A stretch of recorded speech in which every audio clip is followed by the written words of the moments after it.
자, 이게 2012년에 9월에 2학년 학평으로 나왔던 건데, 잘 보면은 이 시기에만 코드에 AP가 들어가 있어요. 이때가 A형, B형으로 나눠가지고 시험 문제가 조금씩 다르게인지 섞어서인지 모르겠는데, 아무튼, 아니, 달랐었던 것 같다. 문과, 이과 해가지고. 지금은 아니니까 뭐 어쨌든 별로 상관은 없습니다. 그냥 그렇다고. 문제 두 개랑 지문을 읽어볼 텐데, 일단 보시면은, 물가 조절이라는 것은 개념 자체를 잡아두면은 어떤 시기에, 어떤 시기에, 어떤 나라에, 어떤 지역에서 시행하는 거든지 다 똑같아요. 물가 조절은 일단 이거 지문 보기 전에 그냥 이것만 정리하고 갑시다. 사실 지문 안 봐도 될 수도 있거든요. 자, 물가 조절입니다. 여기에서 무엇을 예로 들고 있죠? 상평창, 물가 조절 상평창이 있었는데 곡식 가지고 사고파고 하는 거죠. 자, 보시면은 물가 조절을 이라는 게 왜 물가 조절을 해야 될 필요성이 생긴 걸까요? 부터 시작을 해야 됩니다. 왜 물가를 조절해야 되죠? 안 조절하면 망할 것 같으니까입니다. 왜 망할까요? 물건 값이 물건 값은 어떤 식으로 변동을 해요? 낮은 가격, 높은 가격 왔다 갔다 변동을 하죠. 여기서 어떤 경우가 되면 망할까요? 높은 가격이 돼도 망하고 낮은 가격이 돼도 망해요. 왜 그럴까요? 그냥 너무 직관적으로 생각을 해봐요. 물건 가격이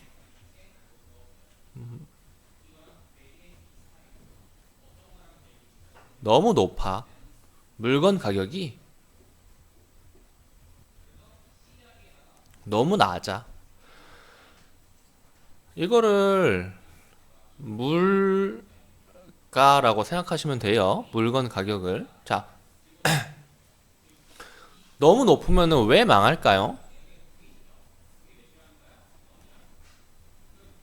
얘도 망하고 낮아도 망하는데 물건 가격이 높으면 왜 망해?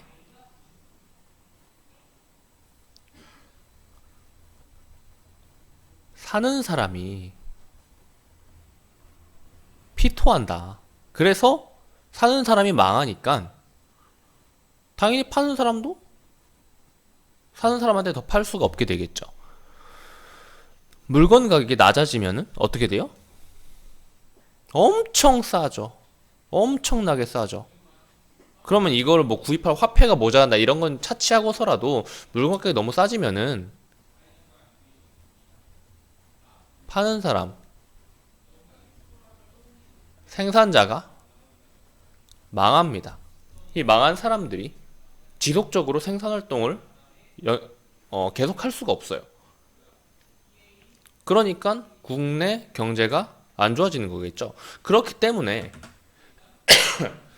이 원인부터 생각을 해야 되는데 물건 가격이 높아지려면 어떻게 해야 되는 거예요? 어떻게 돼야 물건 가격이 높아지는 거예요? 물건이 희소해져야죠. 희소해지려면은 뭐 어떻게 돼야 돼요? 응? 유통량이 적어야죠. 물건 가격이 싸지려면 유통량이 엄청 많아져야죠. 자, 그래서 이런 경우에 물건 유통량이 너무 적어져서 물건 가격이 엄청 비싸지거나 유통량이 엄청 많아져서 물건 가격이 엄청 싸지면은 국가적으로 문제가 생길 수 있기 때문에 어떤 식으로 해결을 해줘야 될까요? 두 가지가 있죠. 여기서도 유통량을 늘려주는 것이 있고 유통량을 여기서는 유통량을 늘리거나 줄여주는 것, 그리고 물건 가격을 낮추거나 올려주는 방안이 있을 거예요. 그쵸? 그런데 이것도 나중에 배웁니다. 이미 이 앞에 지문에 있었나? 뭐 최저 가격 이제 가격 상한제, 가격 하한제 뭐 이런 것도 지문에 나올 거예요. 나왔나? 뭐 아무튼 간에 전에 배웠으면은 아 그런 게 있었구나 하고 한번 생각을 해주시면 될 거고, 아직 안 나왔으면은 나중에 그런 지문을 봤을 때 아 이렇구나 하고 전에 했던 것을 떠올리면 될 겁니다. 자, 이 둘 중에서 어떤 것이 유통량을 건드려 주는 것이 더 좋을까요? 아니면 물건 가격을 건드려 주는 것이 더 좋을까요? 음? 일반적으로 어떤 문제가 발생했을 때 그 문제는 원인이 아니죠. 어떤 원인이 존재하고 그 원인으로 인해서 뒤가 왜 이렇게 지직거리니? 그 원인으로 인해서 결과로 나타난 게 문제잖아요. 그러니까 그 결과를 해결하는 게 아니라 어떤 문제를 해결하기 위해서는 근본적으로 아이 왜 이렇게 지직거려? 근본적으로 원인을 해결해 줘야 된다는 거죠. 그러니까 원인이 뭐야? 바로 이겁니다. 유통량이 줄어든 것이 물건 가격이 높아진 원인인 거지. 그치? 그러니까 당연히 아 이거 신경 써가지고 아주 못하겠네. 자, 그러니까 어디까지 얘기했냐? 그러니까 이 유통량을 늘려주면은 자연스럽게 물건 가격은 잡힐 것이다. 유통량이 너무 많으면 그 유통량을 국가에서 구매를 해줘가지고 시장에 놔두지 않게 시중에 놔두는 양을 줄여주면 당연히 물건 가격은 잡힐 것이다. 그리고 그걸 사주는 와중에 가격도 조금 더 쳐주면 조금 더 좋을 거 아니겠느냐라고 생각한 것이 바로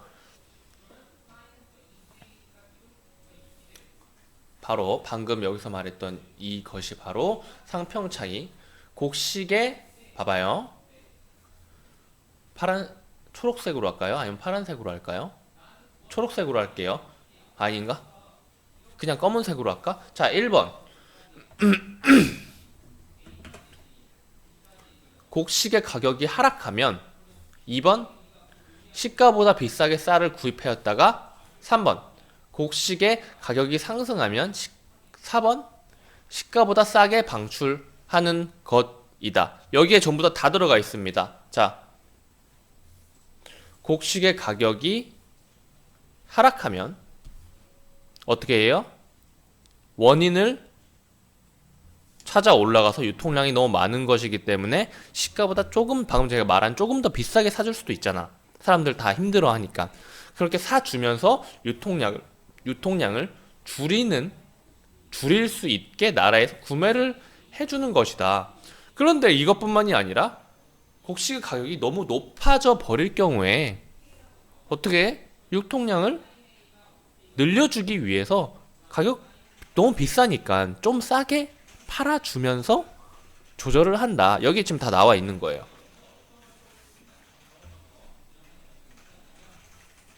그러니까 여기서 1번 문제를 해결하기 위해 2번 방안을 선택하는 거고 3번 문제를 해결하기 위해 4번 방안을 선택을 이렇게 하는 겁니다. 오케이? 여기까지 이해를 했으면 사실 이 아래는 별로 더 볼 필요가 없습니다. 이게 물가 조절의 근본적인 원리예요.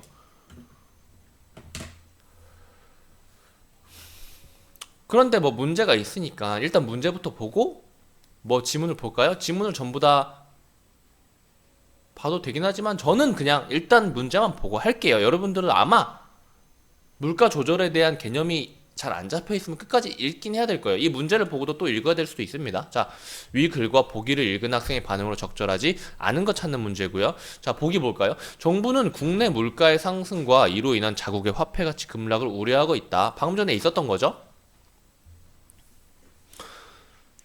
이에 정부는 외국의 값싼 생필품을 수입하고 이 화폐 가치에 대해서 이야기를 좀 했어야 했는데 그거는 일단 좀 이따가 할 수 있으면 해봅시다. 자, 그리고 외국의 값싼 생필품을 수입하고 저장해 놓았던 곡물을 싼 값에 유통시켜서 물가 상승을 억제하는 정책을 펴고 있다. 또한 중앙은행을 통해 기준 금리를 높여 시중에 풀린 자본을 흡수하여 궁극적으로 물가 안정을 도모하고 있다. 뭐예요, 이게? 일단 여기에 요렇게 있고요. 그쵸? 일단 원인은 이거예요. 국내 물가의 상승이에요.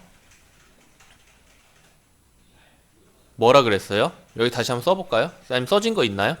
방금 근데 제가 이거 물어봤을 때 이미 노트에 써져 있어야 됐어요. 이거 보면서. 이거는 노트에 써져 있어야 됐는데 써져 있는 거 뭐가 있었죠? 물건 가격, 물가 오른다는 것은 무슨 말이다? 유통량이 낮다는 말이다라는 게 있었죠? 이게 위인지 아래인지 모르겠는데 아무튼 간에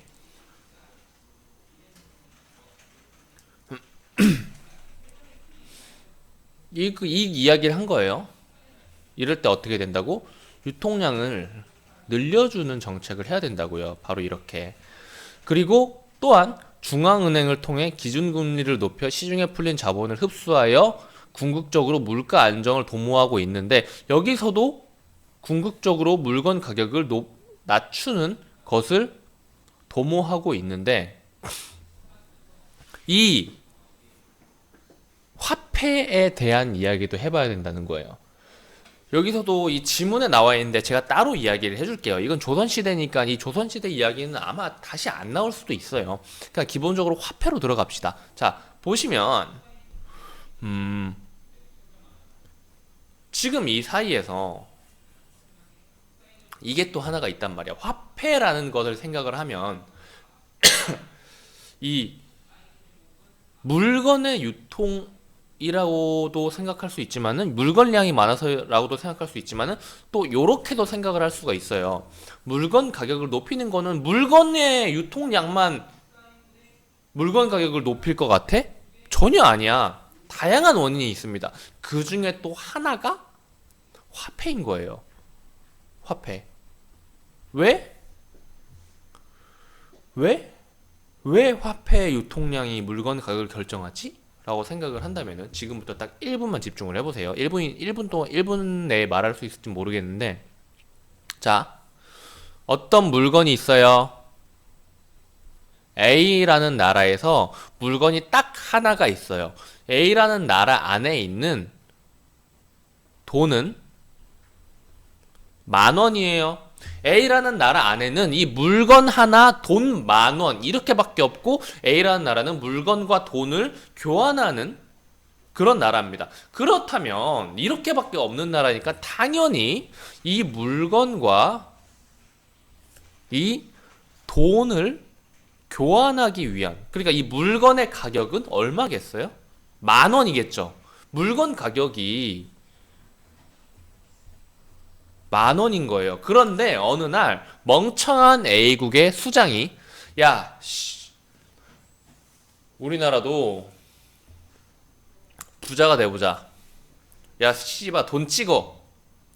이래서 돈을 막 찍었어. 그래가지고 10,000원짜리 한 장밖에 없던 나라가 돈방석에 앉은 거야. 그 국가 이 왕, 뭐 대통령이라고 할 수도 있고 왕이라고 할 수도 있고 이 국가의 수장인 A라는 나라의 수장이니까 알파라고 합시다. 이 알파라는 인간의 집무실, 집, 모든 곳에 전부 다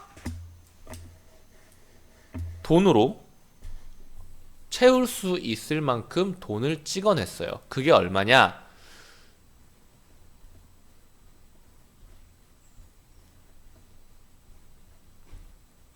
얼마니 이게? 100만? 억?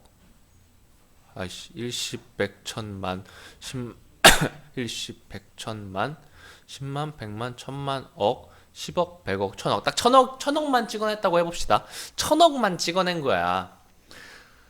그러니까 이 엄청나게 부자가 된 것 같은 느낌이겠죠. 그런데 돈은 이렇게 많은데 돈은 정말 많이 늘어났잖아요. 이렇게. 그런데 물건은 여전히 A라는 나라에는 이 물건 1이라는 녀석이라고 했나요? 어떤 특정한 물건 X라고 할까요?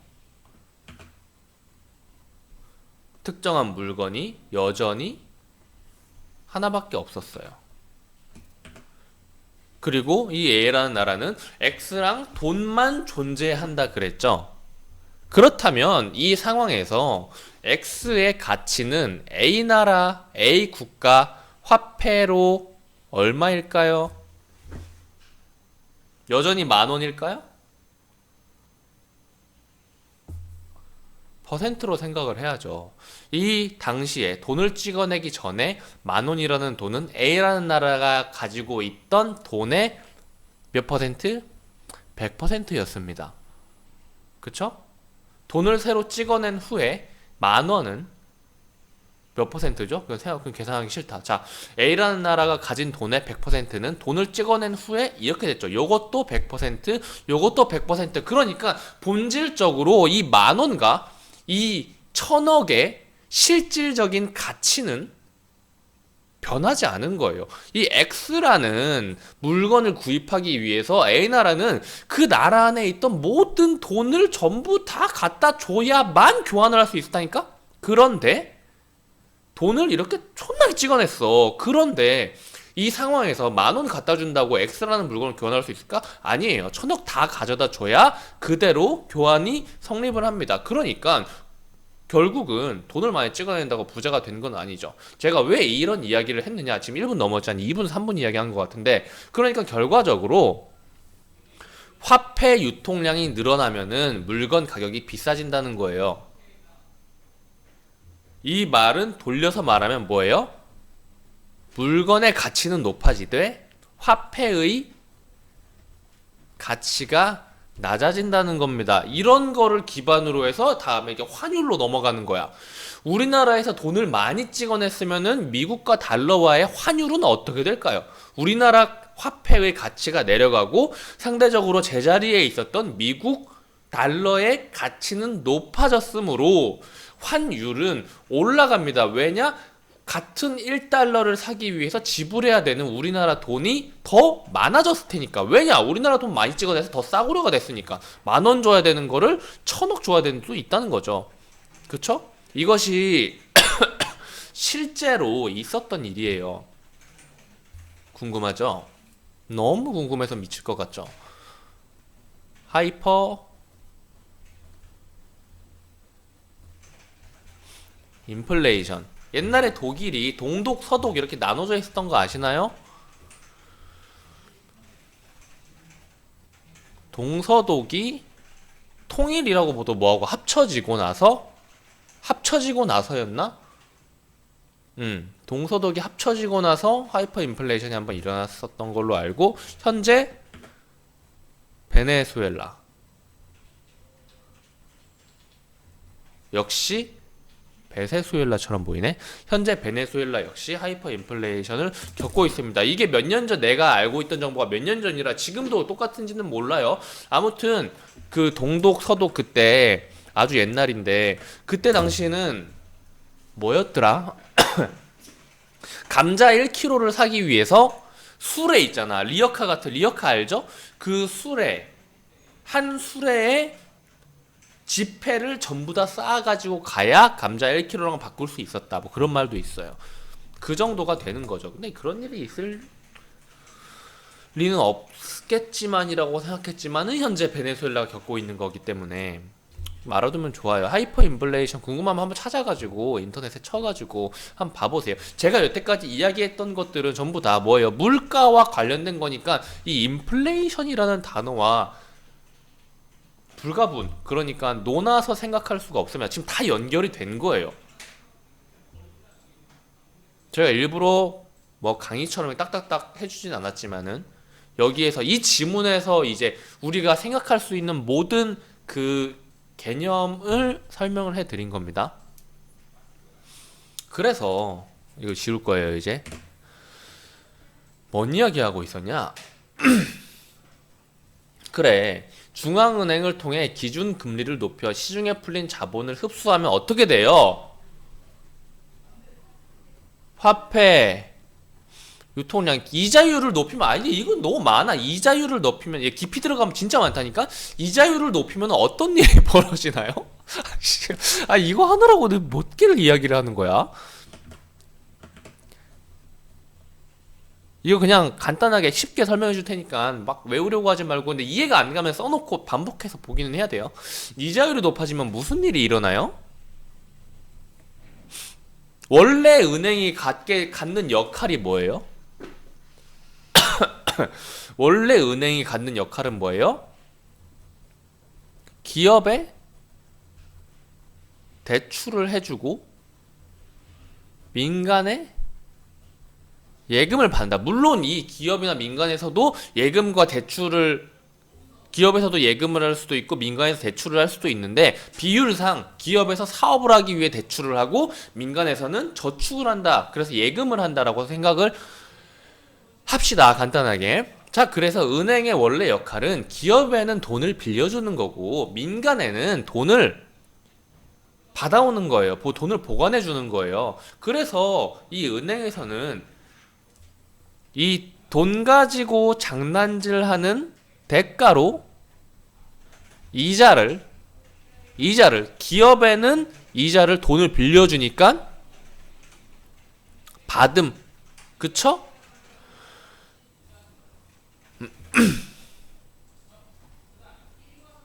그립시다.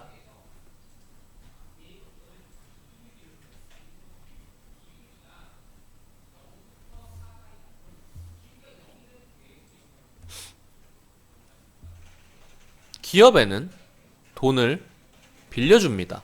그쵸? 가게에서는 돈을 은행이 빌리는 거죠. 요게 요렇게 이어지는 거예요.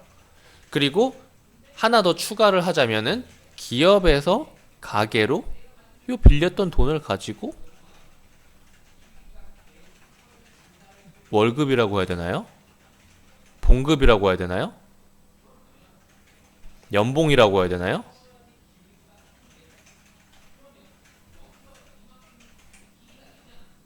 월급이라고 칩시다. 용어가 정확히 떠오르질 않네. 기업에선 가게로 월급을 주고 가게는 또 이걸 저축을 하고, 뭔가 무한의 인피니트 같지 않니? 뭔가 창조 경제 같지 않아? 되게 신기한 느낌이지. 그래서 이 가게에는 기업에 무엇을 주느냐? 노동력을 주고 가게에서 은행에, 여긴 사실 은행이 아니라 뭐 딴 게 들어가, 아무튼 돈 가지고 생각을 하니까 이렇게 생각할 수 있는 겁니다. 가게에서 은행에 돈을 주면 은행에서는 무엇을 줘야 되나요? 이자를 줘야 되고, 그쵸? 은행에서 기업에 돈을 빌려줬으니까 기업에는 은행에 이자를 내야 됩니다. 그쵸? 그런데 이자율이 높아질 경우에 어떤 일이 발생하느냐? 가게에서 은행에 예금함으로써 받는 대가인 이자가 높아져요. 그러니까 가게는 어떤 생각을 하게 될까요? 어떤 생각을 하게 될까요? 가계 예금이 늘어나겠죠. 소비하지 않고. 이 말은 반대로 생각을 해보면은 소비가 줄어든다는 것과 같습니다. 가계 예금 혹은 가계 저축이라고 할 수 있겠죠. 그리고 기업이 은행에 내야 하는 이자 역시 늘어나죠. 이자율이 높아지면은. 이거 이자라는 것은 돈을 빌려주는 거에 대한 대가니까. 그러면은 똑같이 기업으로 치면 기업은 어떤 행동을 할까요? 이거 너무 쉽죠. 기업의 대출이 줄어들 겁니다. 왜냐하면 이자를 많이 내야 되니까요. 그쵸? 이 두 가지는 둘 다 어떤 결과로 이어지나요? 여기까지만 하면 끝납니다. 여기까지만 생각하면 끝나요. 이 둘은 모두 가게가 돈을 쓰지 않고 은행에 많이 넣어 소비를 덜해 시장에 돈을 안 풀어 기업이 은행에 대출받은 돈을 가지고 써가지고 사업을 해야 되는데 대출을 적게 받아. 이 두 가지는 모두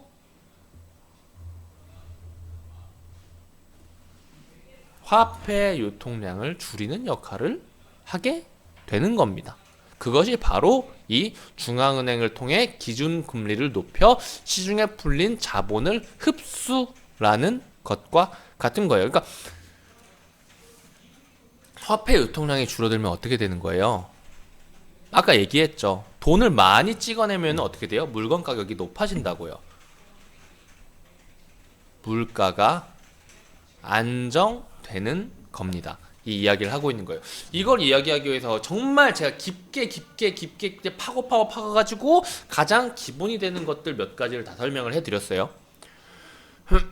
원래 이거 이야기하고 풀고 하는 데는 5분도 안 걸릴 수 있는데 일부러 이야기를 되게 길게 했습니다. 여기까지 했던 건 전부 다 필기하고 복습을 해두면 좋아요. 만약 필기한 것 가지고 내용이 안 떠오르면은 이 강의는 계속 이런 비스무리한 거 나올 때마다 들어두시면 한 두세 번 정도만 들으면 될 거예요. 제가 꼭 필요한 것만 쉽게 이야기를 했거든요. 알겠지? 이제부터는 이걸 본 후에 우리는 이자, 화폐율, 물가에 대해서 모르겠어요 라는 말이 나오면 안 됩니다. 그 정도로 가장 베이스가 되는 거 전부 다 이야기를 해준 거예요. 자, 그래서 상평창은 보기에 중앙은행과 유사한 역할을 하는 건, 상평창 무슨 역할을 한다 그랬어요? 물가 안정한다 그랬죠? 중앙은행 뭐 한다 그랬어요? 물가 안정시킨다 그랬죠? 유사한 역할을 하네요. 풍년으로 인한 쌀값 하락은 보기에 화폐 가치 급락으로 볼 수 있군이라고 했는데, 화폐 가치가 하락하면은 뭐라 그랬어요? 물건 가격이 높아지는 거죠. 환율할 때 우리 방금 이야기를 했잖아. 우리나라 돈을 화폐라고 생각하고 미국 달러를 물건이라고 생각을 하면 그대로 이어지죠. 풍년으로 일어난 쌀값 하락은, 자, 물건과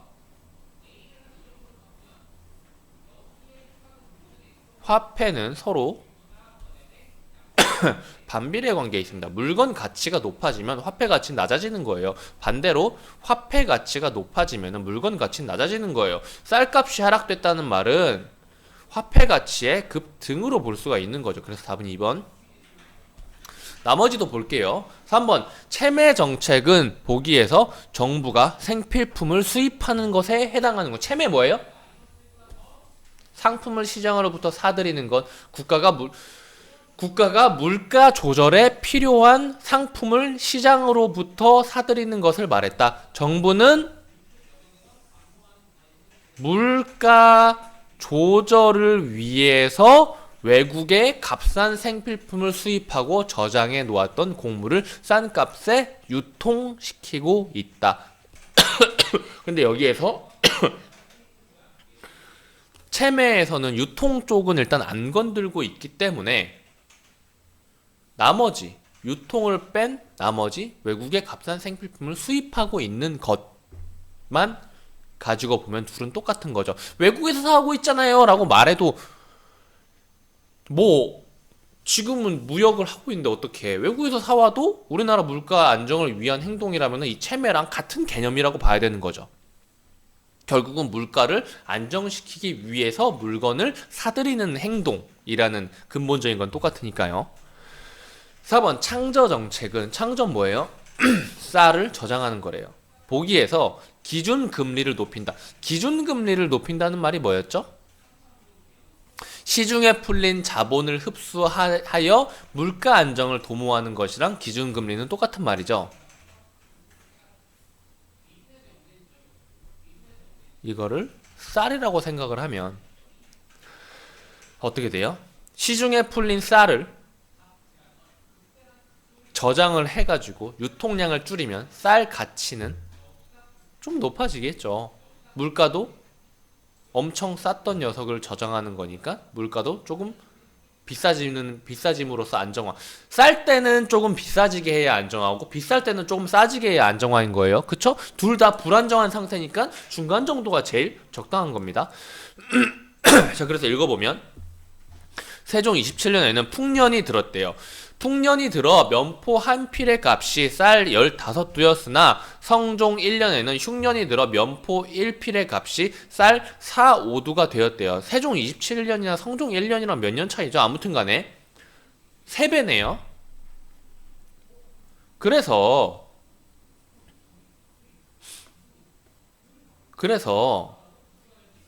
세종 27년이 쌀 때 쌀을 사서 보관을 했다가 그러면은 일단 즉시 세종 27년 그 당시의 쌀 가격 역시도 엄청 싸구려인 상태니까 그것보다 조금 더 주면서 샀을 거 아니에요. 그렇다면은 쌀 15두가 아니라 쌀 가격을 좀 더 비싸게 쳐줬으니까 쌀 14두 혹은 쌀 13두마다 면포 한 필씩 주면서 나라가 샀을 거예요. 쌀값을 좀 더 쳐줬을 테니까. 그쵸? 그렇게 사들였다가 성종 1년에 시장의 값보다 싸게 팔려면 뭐예요? 쌀 4, 5두의 면포 1필이 아니라 면포 한 필을 받는데 이번에 면포를 받아오는 겁니다. 나라에서. 면포를 받아오는 대신에 쌀 좀 더 주죠. 시장 가격보다 싸게 팔아준다고 했으니까 쌀을 더 줘야 싸게 팔아주는 거죠. 무슨 말인지 알겠어요? 지금? 살짝 지금 앞뒤가 바뀐 듯한, 그러니까 반대로 지금 돌아간 듯한 느낌이 드는데 실제로는 쌀이 물물 교환의 수단이기 때문에 쌀을 싸게 판다는 말은 같은 면포를 구하기 위해서 드는 쌀이 더 많아져야 된다는 말입니다. 싸게 판다는 말은. 그쵸? 그래서 쌀 한 6, 7두 정도를 면포 한 필로 성종 1년 때 줬을 거예요. 그렇게 창조 정책을 실시를 하였습니다. 그래서 뭐예요? 창조 정책이란 뭐예요? 시중에 풀린 자본을 흡수하여 궁극적으로는 물가를 안정시키고자 하는 것이랑 비슷하다고 볼 수가 있죠. 그리고 마지막 보기에서 저장해둔 곡물을 유통시키는 것은 시간적 가격차를 이용한 것이군이라는 말을 했는데 이건 뭐 그냥 여기다 말 똑같이 해놓았는데 뭐 볼 거 있나? 그냥 이거 보고 그냥 이거 이러면 되지. 그쵸? 그리고 다음 문제 가볼까요? 기역을 시행해야 하는 상황으로 가장 적절한 것은 뭐예요? 싼 값에 싼 값에 쌀을 구매하여 창고에 보관해야 하는 상황은 뭐죠? 에?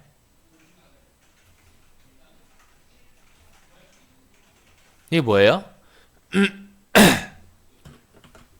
어떨 때 절해줘야 되죠? 쌀이 많아야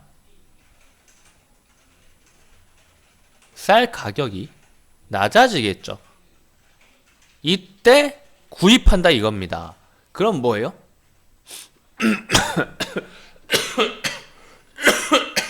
농사만 한다 생각했을 때, 나 이거 기관지가 안 좋은 겁니다. 그럼 병이 아니에요. 뭐지? 쌀이 많아지려면 어떻게 돼야 돼? 풍년이 돼야지. 그쵸? 그러면 얘는 전부 다 찍찍직이에요. 그리고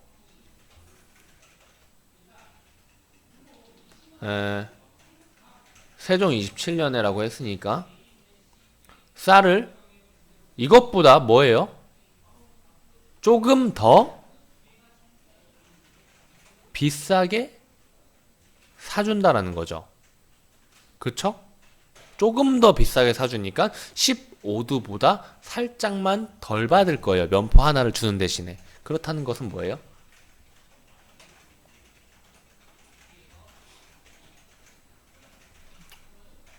14두 정도라고 볼 수가 있는 거죠. 그리고 전라도, 서울 이런 건 왜 나왔냐?